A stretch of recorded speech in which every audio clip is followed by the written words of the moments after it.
इन 4 tricks के बाद desert से ओनली हेड ना लगे ऐसा तो पॉसिबल ही नहीं है, क्योंकि भाई इनमें है अश्वगंधा, इलायची, पहाड़ी नारियल का रस और थोड़ा सा प्याज। साले चप्पल बो मारूंगा। ये 4 ट्रिक्स पूरे यूट्यूब की डेजर्ट ईगल की ट्रिक के बराबर है।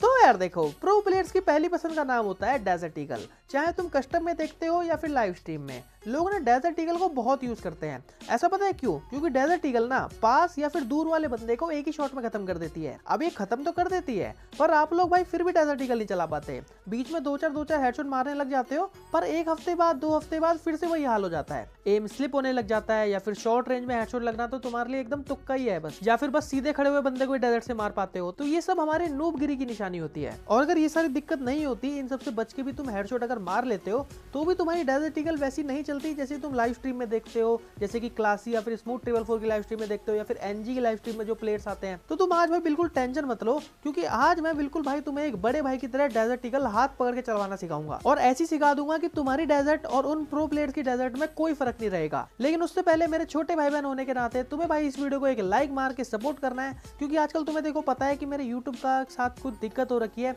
मैं बहुत मेहनत करके वीडियोस बना रहा हूँ, पर फिर भी मेरे को यूट्यूब रीच नहीं दे रहा। ठीक है, तो एक लाइक कर सकते हो आप। ठीक है, एक लाइक आप यूं दे सकते हो। तो चलते अपन वीडियो को शुरू करते हैं। तो ट्रिक नंबर 1 जो है उसका नाम है सेटिंग्स प्लस सेंसिटिविटी। तो तुम्हें फटाफट से सेटिंग्स में आना है और कंट्रोल्स में आके अपने क्विक वेपन स्विच और रिलोड बटन को ऑन कर लेना है। अब इससे क्या होगा कि इससे ना तुम्हें बहुत फायदा होने वाला है डेजर्ट चलाने में। अब देखो होता क्या है कि जब हम डेजर्ट चलाते हैं ना, तो कभी किसी बंदे को बॉडी शॉट भी लग जाता है, कभी किसी का जो है हमारा एम जो है मिस भी हो जाता है। तो उस टाइम पे क्या होता है, जैसे बॉडी शॉट लग गया ना, तो उस टाइम पे हमारा एम जो है स्टक हो जाता है। उस टाइम पे हम ना तो ग्लूवल लगा पाते उस 1 सेकंड के लिए, फिर 0.1 या 2 सेकंड के लिए ना तो ग्लूवल लगा सकते हैं, ना तो इधर उधर मूव कर सकते हैं। तो हमारा एम स्टक हो जाता है, सामने वाला बंदा हमें इजिली मार देता है। लेकिन अगर ये वेपन स्विच है क्विक रिलोड रहेगा, तो तुम फायर करते तुरंत वेपन स्विच पे क्लिक कर दो, तुम्हारा एम जो है वापस रीसेट हो जाएगा, कोई दिक्कत नहीं होगी। या फिर रिलोड बटन पे क्लिक कर दो, तुम्हारा तुरंत जो है रिलोड हो जाएगा, तो तुम्हारा एम जो है वापस से रीसेट हो जाएगा। तो ये तुम्हें बहुत ही ज्यादा मदद करेगा। तो इनको ऑन कर लेना और फिर उसका आना सेंसिटिविटी पे। अब सेंसिटिविटी देखो, सबसे पहले तो रेड डॉट को 0 कर देना। ठीक है, रेड डॉट से भाई पता नहीं क्यों मैंने देखा है कि रेड डॉट को 0 करके हेडशॉट लगते हैं बंदों के। ठीक है, रेड डॉट वैसे देखो एक स्कोप को ऑन करके वाली सेंसिटिविटी होती है, इधर साफ साफ लिखा हुआ है फ्री फायर वालों ने। लेकिन फिर भी पता नहीं क्यों ऐसा मैंने नोटिस किया है, या फिर पता नहीं क्या वहम है मेरा, फिर पता नहीं क्या है, तुम कमेंट में बताना। मैंने देखा है कि रेड डॉट को 0 करके थोड़े से हेडशॉट मेरे ज्यादा लगते हैं डेजर्ट ईगल से। ठीक है, तो तुम लोग भी रेड डॉट को जो है 0 कर लेना। और अपनी सेंसिटिविटी में तुम्हें क्या करना है, सेंसिटिविटी को थोड़ा सा कम करना है। डेजर्ट ईगल चलाने के लिए तुम्हें थोड़ा सा सेंसिटिविटी को कम रखना पड़ता है, क्योंकि हमें थोड़ा दूर भी रहना पड़ता है। ठीक है, वो सब मैं अभी तुम्हें बताऊंगा। तो बस तुम अभी जो है सेंसिटिविटी जितनी भी रखी हुई है, जैसे मैंने 130 रखी हुई थी, तो मैं इसको रख लेता हूँ कम से कम। देखो मैं इसको 100 कर लेता हूँ। ठीक है, या फिर 101। ठीक है, अब देखो होता क्या है कि मैंने तुम्हें सेंसिटिविटी तो बता दी, लेकिन तुम्हें अभी भी नहीं पता कि तुम्हारी ये सेंसिटिविटी ठीक है भी कि नहीं है। और ना ये बात मुझे पता, क्योंकि मैं तुम्हारे फोन के अंदर घुस के उसको चेक थोड़ी कर रहा हूँ। मेरे को क्या पता तुम्हारा भाई कौन सा डिवाइस है, कैसी कंडीशन में है। या फिर कोई भी यूट्यूबर अगर तुम्हें सेंसिटिविटी बताता है, तो उसे क्या पता भाई कि तुम्हारे डिवाइस किस कंडीशन में कैसे क्या है। तो तुम्हें अपनी सेंसिटिविटी को खुद चेक करना पड़ेगा। चेक करने के लिए मैं तुम्हें एक सिंपल ट्रिक बताता हूँ। तुम्हें सिंपली क्रोम पे आना है और यहाँ पे टाइप करना है sensipool.com। ठीक है, sensipool.com। ठीक है, इस पे क्लिक करना। और यहाँ पे वैसे तो देखो ये माउस सेंसिटिविटी कन्वर्टर है, इसका तुम्हें वैसे कोई काम नहीं है, लेकिन करना चाहते हो तो कर सकते हो। ये बेसिकली ये है कि मान लो पहले तुम कोई और सी गेम खेलते थे, ठीक है, अब तुम कोई और सी गेम खेलते हो, तो तुम्हें अब इस वाली गेम के अंदर कितनी सेंसिटिविटी रखनी है उस वाली गेम के हिसाब से। ठीक है, तो बेसिकली पहली गेम सेलेक्ट करो, दूसरी गेम सेलेक्ट करो, पुरानी वाली गेम की सेंसिटिविटी डालो और नीचे तुम्हारी नई गेम की सेंसिटिविटी आ जाएगी। ठीक है, उसके नीचे तुम्हें क्या करना है, इसके नीचे नीचे आना है और यहाँ पे तुम्हें एक दिखेगा सेंसिटिविटी एनालाइजर। ठीक है, इस पे क्लिक करना। इस पे क्लिक करते ही तुम्हें अपनी जो तुम्हारी डिवाइस की डीपीआई है वो सेलेक्ट करनी है। जैसे कि मान लो मेरे डिवाइस की डीपीआई मान लो मैं रखता हूँ 630 रखता हूँ मैं। ठीक है, 630 रख ली। अब तुम्हें अपनी इन गेम सेंसिटिविटी डालनी है। ठीक है, पहले इसको माउस पैड जो विड्थ है इसको 0 कर देना है। ठीक है, और इन गेम सेंसिटिविटी डालनी है। लेकिन ये कैसे डालनी है, जैसे मान लो मैंने 100 रखी थी ना, 100, तो 100 पे तुम्हें डालनी है 1। अगर मान लो तुमने 90 रखी है तो तुम्हें डालनी है 0.9। ठीक है, 0.9 ऐसे करके। ठीक है, अगर मान लो तुमने 200 रख रखी है तो तुम्हें डालनी है 2। ठीक है, मतलब तुम्हें 100 से डिवाइड कर देना है। तो मैंने 101 रखी थी तो मैं रख लेता हूँ इसको 1। ठीक है, अब मैं नीचे आऊँगा तो नीचे देखो मेरा क्या बता रहा है कि मीडियम सेंसिटिविटी है मेरी इधर। ठीक है, अब अगर मान लो जैसे मान लो तुम रख लेते हो 1.5, 630 DPI है और सेंसिटिविटी रखी है 1.5। तो नीचे देखो दिखा देगा कि भाई तुम्हारी ये हाई सेंसिटिविटी हो रखी है, इसको थोड़ा सा कम कर लो। तो तुम्हें क्या करना है, मीडियम सेंसिटिविटी पे रखना है।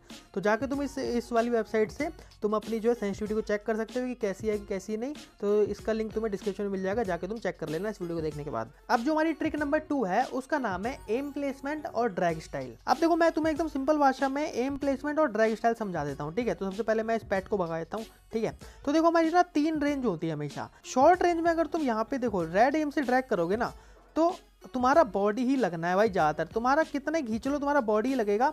1-2 बार जो है बीच में हेड लग सकता है, लेकिन बॉडी लगेगा। क्योंकि क्या होता है कि तुमने इधर रेड एम रख रखा है और रेड एम जैसी करोगे तुम्हारा जो एम लॉक जो एक्टिव हो जाएगा और डायरेक्ट जो बॉडी पे जाके लगेगा। लेकिन तुम्हें क्या करना है, तुम्हें वाइट एम से ट्रैक करना है, ठीक है। वाइट एम से ट्रैक करना है। वाइट एम से ट्रैक करोगे शॉर्ट रेंज में, तुम्हारा जो ज़्यादातर हेडशॉट लगेगा, ठीक है। मैं थोड़ी सी क्रिटिकल सिचुएशन में बैठा हूँ वीडियो बनाने के लिए, तो थोड़ा सा हाथ जो है मेरा इधर उधर हिल रहा है, लेकिन तुम देख सकते हो कि मैं जो है शॉर्ट रेंज के अंदर वाइट एम से ड्रैग मार ले रहा हूँ। तो तुम्हें वाइट एम से ट्रैक करना है और तुम्हें ट्रैक करना है रोटेशन ट्रैक, ठीक है। मेरे फायर बटन पे भी ध्यान दे सकते हो तुम, ठीक है। मैं हमेशा रोटेशन ट्रैक कर रहा हूँ। अब क्या करते हैं, अब मैं थोड़ा सा पीछे आता हूँ, थोड़ा पीछे आया। अब देखो ये आ चुका है मीडियम रेंज। अब मीडियम रेंज में भाई वाइट रखूँ या फिर रेड रखूँ, ये थोड़ी दिक्कत होती है लोगों को, और ज़्यादातर हमें मीडियम रेंज में मारना होता है। तो मीडियम रेंज में भाई तुम्हें रखना है रेड, ठीक है। रेड रखना है और खींच के रोटेशन ट्रैक मारना है, ठीक है। खींच के रोटेशन ट्रैक मारना है। देखो अभी मेरा एम स्लिप हो रहा है, यहाँ पे तुम आराम से देख सकते हो। मैं आराम से जो है हेडशॉट जो है रेड एम से रोटेशन ट्रैक करके मार ले रहा हूँ। तुम्हें क्या करना है, खींच के ट्रैक करना है, ठीक है। इतना भी नहीं खींचना कि भाई एम ही स्लिप हो जाए, तुम्हें कंट्रोल में ट्रैक करना है, ठीक है। अब जो है अपना जो है मीडियम रेंज भी हो गई। अब इससे चलते हैं और पीछे, अब पीछे और पीछे आएंगे। तो अब आ चुका है भाई हमारा लॉन्ग रेंज। अब लॉन्ग रेंज के अंदर हमें दिक्कत क्या होती है कि हमारा ना एम लॉक ही नहीं होता। अब अगर तुम लॉन्ग रेंज के अंदर वाइट एम रखोगे ना, वाइट एम से क्या होता है, वाइट एम रखोगे तो वाइट एम के अंदर तुम्हारा एम जो लॉक ही नहीं होगा, एकदम से ऊपर ही ऊपर निकल जाएगा कहीं से कहीं, ठीक है। क्योंकि तुम्हारा जो एनिमी है वो बहुत छोटा हो रखा है, उसका जो बॉडी है वो तुम्हें बहुत छोटी स्क्रीन दिख रही है, मतलब बहुत छोटे में दिख रहा है, तो उसका एम लॉक होगा ही नहीं। वो तुम्हारा जो एम ऊपर से नीचे निकल जाएगा कहीं भी। तो तुम्हें करना है, तुम्हें एम को रेड रखना है और अपने उस बंदे के एनिमी के पैर के पास रखना है और बहुत हल्का सा स्ट्रेट ट्रैक करना है, ठीक है। बहुत हल्का सा स्ट्रेट ट्रैक करना है, बहुत प्यारा सा स्ट्रेट ट्रैक करना है, ठीक है। बहुत हल्का सा, याद रखना भाई, तुम्हें लॉन्ग रेंज के अंदर बहुत हल्का सा ट्रैक करना है और शॉर्ट रेंज के अंदर थोड़ा सा ज़्यादा करना है, और शॉर्ट और मीडियम रेंज के अंदर उससे भी ज़्यादा करना है, ठीक है। मीडियम रेंज के अंदर हमेशा तुम्हें ज़्यादा करना है। अब देखो ये तो बात थी हमारे स्टिल एनिमी की, लेकिन हमारा एनिमी हमेशा स्टिल थोड़ी खड़ा रहता है। वो पागल थोड़ी है, कोकली बुद्धि का थोड़ी है कि भाई हमेशा स्टिल ही खड़ा रहेगा। हमेशा भाई एनिमी मेरा इधर से उधर हरकत करता रहता है, ठीक है। तो उसको कैसे हेडशॉट मारना है, तो वो है हमारी ट्रिक नंबर 3, जिसका नाम है रनिंग एनिमी हेडशॉट ट्रिक। तो रनिंग एनिमी को हेडशॉट मारने के लिए ना तुम्हें सिंपल 2 रूल फॉलो करने हैं, और बस 2 ही रूल फॉलो करने हैं कि अगर भाई लेफ्ट की साइड अगर बंदा भाग रहा है तो लेफ्ट की साइड ही ड्रैग करना है, और अगर राइट की साइड बंदा भाग रहा है तो राइट की साइड ड्रैग करना है। एकदम सिंपल है, बहुत सिंपल है। और एम प्लेसमेंट क्या रहेगी, एम प्लेसमेंट वही है कि अगर शॉर्ट रेंज में है तो भाई तुम्हारा वाइट एम रहना चाहिए, थोड़ी मीडियम में है तो रेड रहना चाहिए, और अगर एकदम जो है एकदम लॉन्ग में तो तुम्हारा रेड रहना चाहिए। और ड्रैग स्टाइल भी वही रहेगा, रोटेशन ड्रैग रहता है या फिर स्ट्रेट ड्रैग रहता है। लेकिन तुम्हें ये चीज़ बिल्कुल नहीं भूलनी है कि अगर तुम्हारा बंदा लेफ्ट की साइड भाग रहा है तो तुम्हें लेफ्ट की साइड ही ड्रैग करना है, और राइट की साइड भाग रहा है तो राइट की साइड ड्रैग करना है। अब यही जो है बिगेस्ट मिस्टेक है लोगों की। लोग क्या करते हैं, लेफ्ट की साइड भाग रहा होता है राइट की साइड ड्रैग करते हैं, राइट की साइड भाग रहा होगा लेफ्ट की साइड ड्रैग करेंगे। अरे भाई तुम्हें अगर लेफ्ट जाना होता है तो तुम गाड़ी को लेफ्ट घुमाओगे ना, और अगर लेफ्ट राइट जाना होता है तो गाड़ी को राइट घुमाओगे। ये थोड़ी उल्टा स्टीयरिंग क्यों घुमा रहे हो। तो इधर भी तुम्हें अपना एम जो है इसको याद रखना है।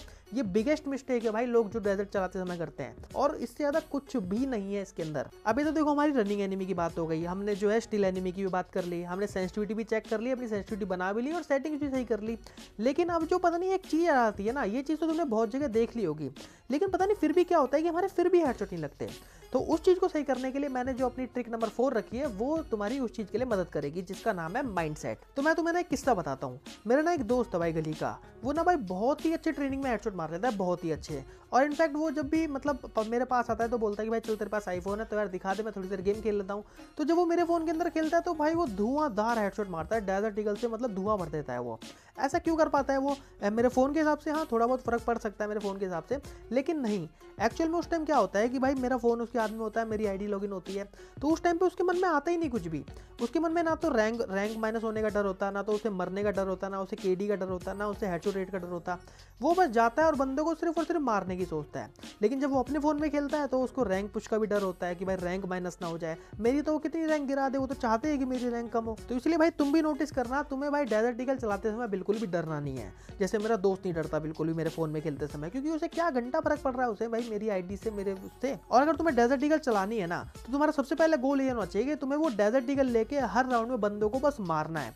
चाहे कैसे भी मारो, चाहे चुपचाप खड़े होके मारो, चाहे थर्ड पार्टी करके मारो, चाहे छत पे चढ़ के मारो, चाहे एकदम सीधे खड़े रहो नूब वॉक करके मारो, चाहे कैसे भी मारो, छुप के मारो, कुछ भी मारो। और जब एक बार डेजर्ट ईगल से तुम्हारे हेडशॉट लगने लग जाए, उसके बाद तुम्हें उसके अंदर थोड़ी थोड़ी मूवमेंट घुसेड़नी है, थोड़ी थोड़ा स्टाइल घुसेड़ना है, ठीक है। लेकिन जो है तुम्हें पहले डेजर्ट से बंदों को मारना है। और एंड बात यह है कि तुम लोग अगर डेजर्ट ईगल से नहीं मार पा रहे ना, तो कोई बात नहीं, तुम एकदम निराश मत हो जाया करो किसी भी चीज को लेके, ठीक है। क्या पता तुम लोग भाई किसी और गन से अच्छे वन टैप मार पाओ। मैं तो कहूंगा भाई एक बार ना तुम लोग वुड पैकर को ट्राई करना। अगर तुम लोग डेजर्ट ईगल से बहुत टाइम से वन टैप मार रहे नहीं मार पा रहे, तो एक बार वुड पैकर को ट्राई करना और मेरे को बताना कि भाई कैसा रिस्पॉन्स है तुम्हारा। उसके हिसाब से मैं आगे की वीडियो में उसकी टिप्स एंड ट्रिक्स लाऊंगा। तो यही थी भाई आज की वीडियो पसंद आई तो भाई प्लीज एक लाइक कर देना, चैनल पे है तो भाई प्लीज सब्सक्राइब भी कर लेना।